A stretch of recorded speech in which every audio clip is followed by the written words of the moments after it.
मरेपछि मात्र स्वर्ग देख्न पाइन्छ भन्ने उखानलाई चिर्दै कहिलेकाहीँ नेपालको सुन्दर ठाउँहरू देख्छु, त्यसको लागि मर्नै नपर्ने रहेछ भन्ने आभास हुन्छ। नमर्दै देखिने स्वर्गको एउटा टुक्रा हो मर्दी हिमाल।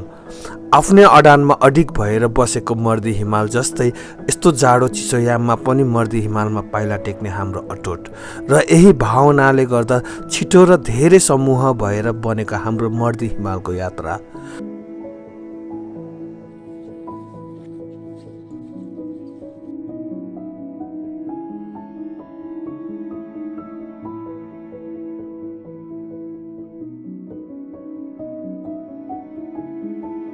मर्दी हिमाल भन्ने बित्तिकै प्राय दिमागमा आउने भनेको चैत्र वैशाख र भदौ असोजको महिना, सफा अनि खुलेको आकाश अनि घटिसकेको जाडो।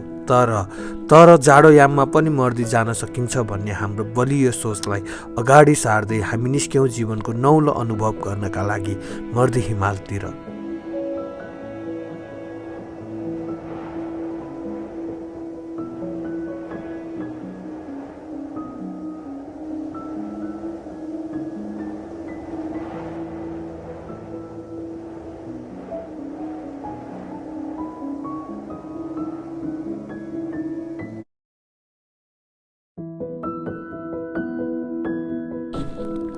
हाम्रो यात्राको योजना भनेको हेलिकप्टर एक्सपिरियन्स हुन्छ। सायद सबैको पहिलो नै होला। त्यसमाथि मर्दी हिमाल, त्यसैले छिटो झट्टपट्ट हाम्रो प्लानमा जाने 8 जनाको समूह हुन्छ।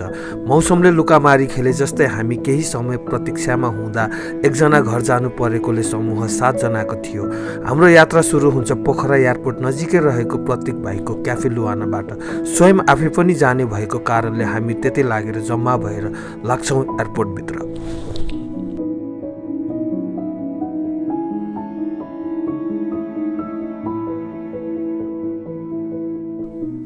तर हामीलाई सुरुवाती अवस्थामै मौसमले धेरै नै चुनौती दिएको कारणले ठिक एक दिन अगाडि रद्द भएर फर्किनु परेको थियो र मानौ कि हाम्रो धैर्यताको परीक्षा नै कसैले लिइरहेको छ र फेरि हामी नयाँ आशा लिएर अगाडि बढ्छौँ। तर आज पनि मौसमले झन खराब देखिरहेको कारणले निकै बेर प्रतीक्षामा बस्छौँ।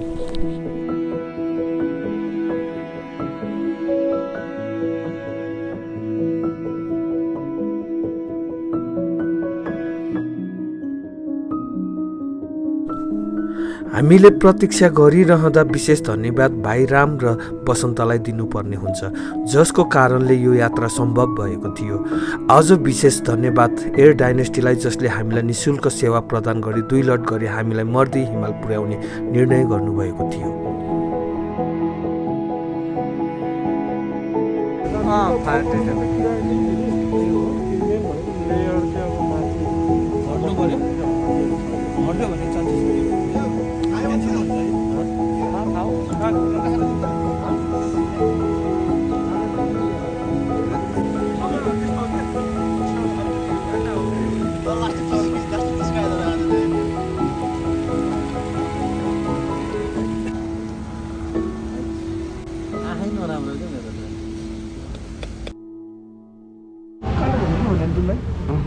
फोटो खिचेछु कि नहीं?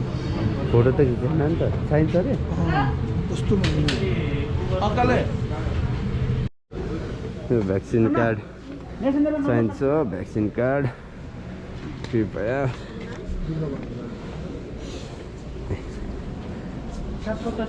सर बोर्डिङ लिएर बाहिर आउनु मिल्दैन है, भित्र बस्नु मान्छे फाइनल्ली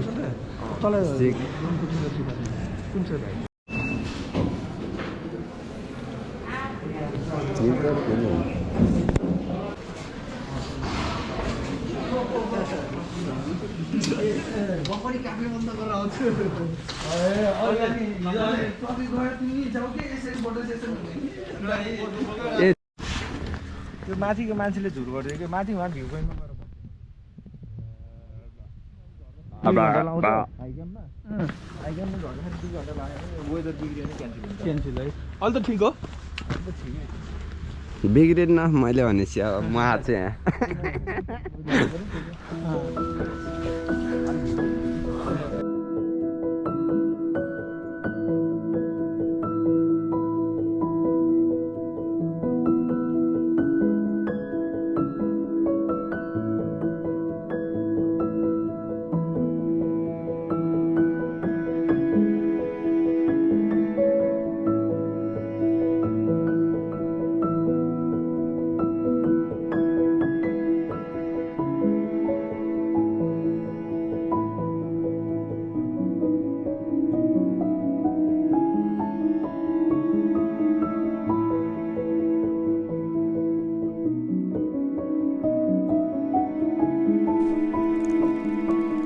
निकै लामो पर्खाइपछि छिट्टै रेडी हुने फोन आउँछ र कति फर्किएको साथीहरू फेरि आउँदै गर्छन् भने हामी 5 जनाको समूह पहिलोमा जाने निर्णय गर्छौँ भने 2 जना पछिल्लो लडमा आउने निर्णय हुन्छ।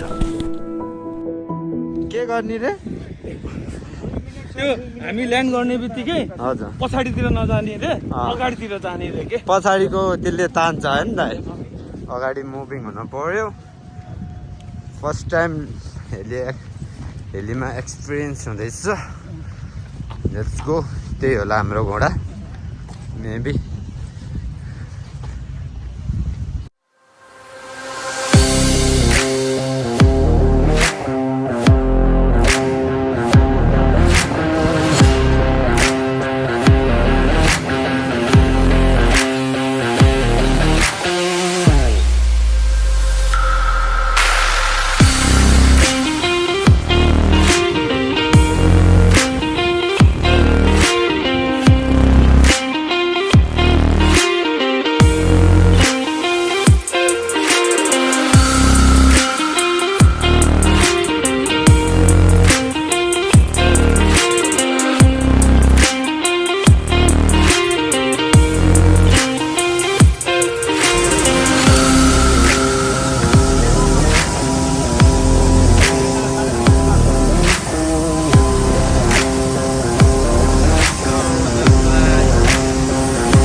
हेलिकप्टरको अनुभव धेरै जसोको पहिलो जस्तो नै थियो र मेरो पनि पहिलो अनुभव। तर मलाई चाहिँ खाली पेट भएर हो कि के हो चक्कर आए जस्तो महसुस भएको थियो। तर हामीलाई सकुशल लिएर भएको र हाम्रो यात्रामा विशेष भूमिका खेलिदिनु भएकोमा एयर डाइनेस्टीलाई हामी सबैको तर्फबाट धेरै धेरै धन्यवादका साथै आभार। हाम्रो अर्को साथीहरू पनि झरेपछि कोही हिउँलाई पहिलो पटक महसुस गर्दै थिए भने कोही फोटो खिच्न, कोही हिउँले एक अर्कालाई हान्दै, कोही सम्झनाको लागि तस्बिर र भिडियो लिँदै थियो। यसरी मैले मुखले भनेर भन्दा पनि तपाईहरुलाई सिनेम्याटिक भ्यूबाट देखाउने छु है त।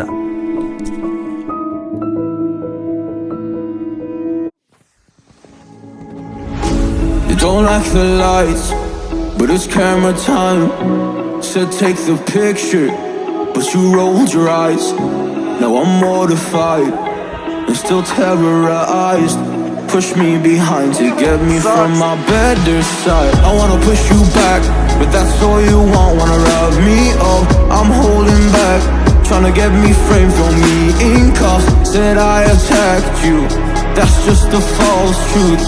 No need to argue, and yeah, I've had enough. You follow me anywhere I try to be alone. I find you there.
Way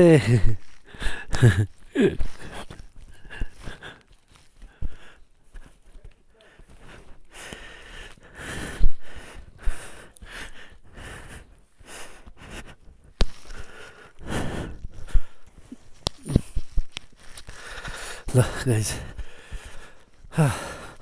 साह्रै चिसो छ यत्तिको चिसो त फर्स्ट टाइम होला हिउँ पनि देखेको फर्स्ट टाइम सो गाइज एकछिन फोटो सेसन भिडियो सेसन भयो हेलिकप्टर झर्ने बित्तिकै एल्टिट्युड त लागेको छैन तर हेलिकप्टरको फर्स्ट एक्सपिरियन्स पनि हो अब मर्दै आउँदैन थियो होला सायद हेलिकप्टरको एक्सपिरियन्सको लागि भए पनि अब आउँ भनेर हो अनि फिल मलाई त सुरुमा त बमिट आउला जस्तो अत्ताए जस्तो गुम्म भयो जस्तो भएको थियो कि मेरो एक्सपिरियन्स चाहिँ सबैलाई नहुनसक्छ तर फोटो सेसनहरू भयो झरियो त्यस पछाडि हामी हाई क्याम्प वरिपरि होटलहरूमा छौँ हामी अब होटलमा जान्छौँ त्यहाँ तातो पानी खानाहरू सायद आज बस्ने कि भन्ने कुराहरू छ अनि सिधै झर्ने भन्ने कुराहरू छ अब के हुन्छ लेट्स सी सबै कुराहरू नै एकैचोटि खिच्ने कुरा नै भएन मेरो किनभने स्पेसै कम छ जस्ट गुड फिल भइरहेछ अब हिँड्न सकिन्छ कि सकिँदैन भन्ने कुरा हो MARDI हिमाल January 23 maybe today and we're facing too much cold and snowfall what to say है अनि also यो high base camp हो चिसो चाहिँ ओभर भएछ यु क्यान सी खुट्टा हाल्यो भने कतिको हुन्छ देखा है यस्तो छ है खुट्टा चिर्छ है अवस्था गम्भीरै छ ओ आई एम फिलिङ लाइक हजुर दाइ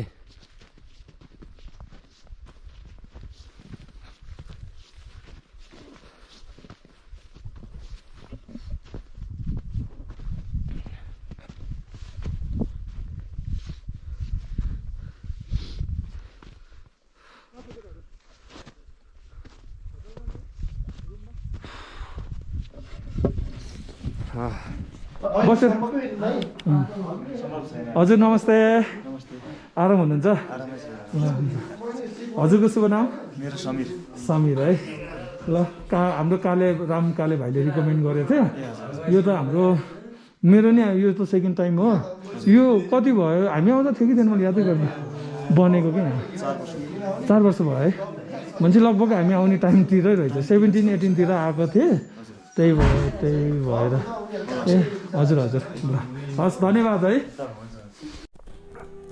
हामी लगभग 10 देखि 15 मिनट हेलिकप्टरमा आइपुग्छौँ र लगभग 1.5-2 घन्टा हिउँमा हामी यति धेरै खेल्छौँ कि हाम्रो भोक थकान केही महसुस नै हुँदैन तर हाम्रो साँच्चैको कडा खालको यात्रा बल्ल सुरु हुन्छ किनभने हिउँमा जति रमाइलो हामी फिल्म या कल्पनामा देख्छौँ त्योभन्दा कयौँ गुणा वास्तविक जीवनमा दैनिक जीवन बिताउनु पर्दा कठिन हुन गर्दा रहेछ र जे पर्छ त्यही टर्छ भनेर पनि नहुने रहेछ केही पूर्व तयारी चाहिँ गर्नु पर्दा रहेछ तयारी गर्दा पनि कहिलेकाहीँ केही न केही छुटेर जाँदो रहेछ मैले यसपालिको ट्राभलमा महसुस गर्न पाएको सबभन्दा बेस्ट कुरा अबको हाम्रो बाँकी भिडियो मर्दी हिमाल हाई क्याम्पमा बसी रात बिताएको र नयाँ ग्रुपसँग कठिन यात्रा सँगै पार गरेको र यस्तो चिसो मौसममा आउनको लागि के चाहिन्छ के गर्नु पर्दा रहेछ र हेलिकप्टरमा आउनको लागि प्रावधानहरू के रहेछ भन्ने बारेमा हुन्छ यदि मन परेमा लाइक शेयर सब्स्क्राइब गरिदिनु होला भन्दै बाँकी अर्को भागमा भेट्ने बाचा गर्दै अहिले बिदा हुन्छौँ हस्त नमस्ते